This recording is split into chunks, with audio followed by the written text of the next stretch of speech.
and any faster than 30 miles an hour feels like being punched in the face. To reach their full potential, cars relied on the evolution of a material that's often overlooked. Possibly because you're not really supposed to see it at all. Glass.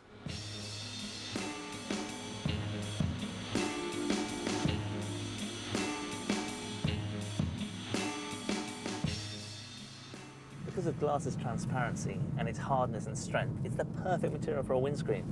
I mean, look, I can speed along here. I'm not buffeted by the wind, and I don't have to care about the rain. Although, apart from all those great characteristics, it does have rather one unpleasant one. It shatters.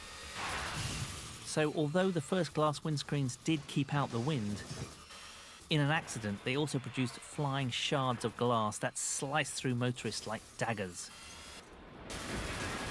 Which wasn't ideal.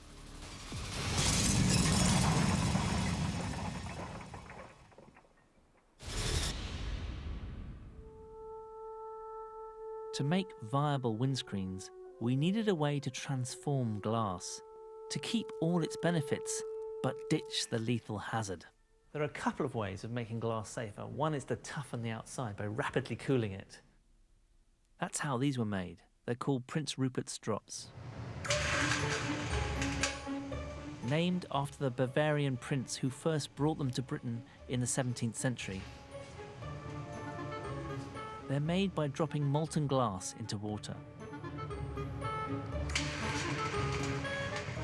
And that gives you this sort of droplet shape and does something very interesting to the outside, because the outside immediately solidifies while the inside is still molten. And this sets up a series of internal forces, because as the molten interior solidifies, it pulls the outside in, and that creates compression forces on the outside, which can withstand quite large forces, including a hammer blow.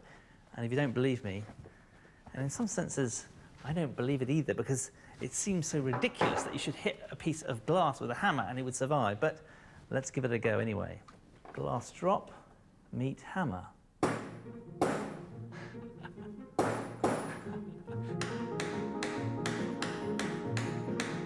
It's impressive, but not indestructible. If I can disturb the balance between the internal tension forces and the external compression forces, it'll set up a chain reaction, an explosion, and the whole thing will disintegrate. So let's see if that works by just snapping the tail off. Oh yeah, it works. As the stress is released, countless fractures spread through the drop in an instant, creating a cloud of tiny fragments. The key thing is that these tiny pieces are nowhere near as lethal as the long blades of glass that breaking the first windscreens produced.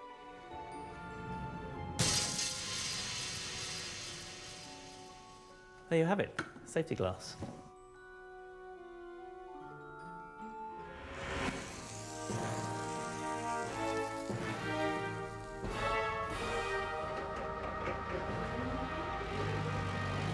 For hundreds of years, this remarkable form of glass had little practical use. That is, until the age of the car.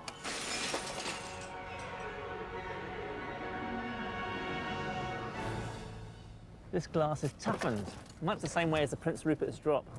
So how it works is that the pane of glass is cooled rapidly as it's solidifying. But when it does go, all of that inbuilt tension is released in one go, and you get this multiple shattering effect. And the advantage to that is that the glass turns into tiny little shards. And each one of them, yeah, could scratch you, but it isn't a shard of glass that's going to go through an artery. And so this kind of glass has made car crashes much more safe. The windscreen is toughened in a different way. Now, there's a sheet of plastic sandwiched between two pieces of glass in this windscreen. And it's that plastic that's holding all the shards of glass together. This is the essence of bulletproof glass, although in bulletproof glass, there's 4 or 5 different layers.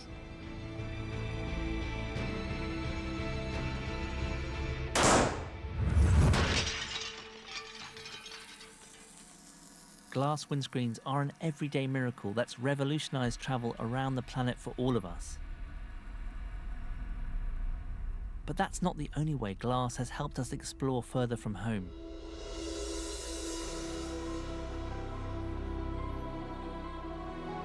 It has also helped us to travel in another sense, to reach out further from home than any other material has allowed us to do, by exploring the entire universe.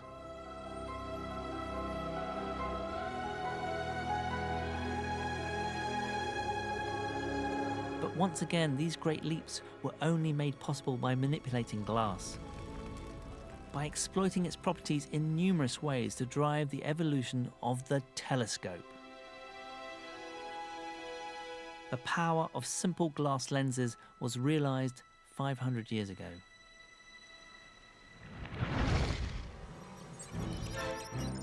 In 16th century Venice, Galileo used the light-bending properties of glass to make telescope lenses, and with them confirmed that the planets all orbit the sun rather than the Earth.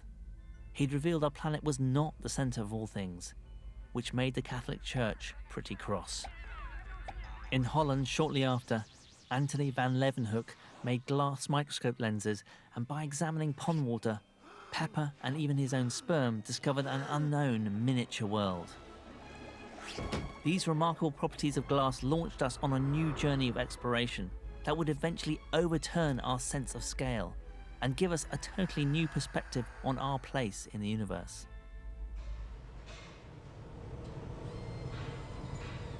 Glass lenses meant the universe was no longer limited to what the naked eye could see. But to begin with, astronomers struggled to make big lenses. Glass was often tinted and full of bubbles, while primitive grinding techniques made it hard to get them the right shape. It wasn't until the 19th century that lens technology had improved enough to make telescopes that were seriously big. But even as they were being built, they'd reached the end of their potential. This is the Northumberland Telescope at Cambridge University and was once the biggest telescope in the world. And despite all this enormous engineering complexity, it's actually quite a simple object. It's got a large magnifying lens at one end and an eyepiece at the other. You simply point it where you want to see in the night sky. It was a must-have piece of equipment for the gentleman scientist of the day. The glass lens at the top of this telescope is huge, and that's what makes it so sensitive, able to peer into the dim distance better than any before. But sadly, this is pretty much the size limit for a refracting telescope, and what limits it are the properties of the glass lens. First, glass is heavy. All of this engineering stuff around it is to support this huge weight and also to allow you to manipulate it so you can point at different parts of the sky. But worse still, as the size of the lens increases, so does the effect of another unfortunate property of glass. Lenses work by bending light, and it's the bending that gives you the magnification.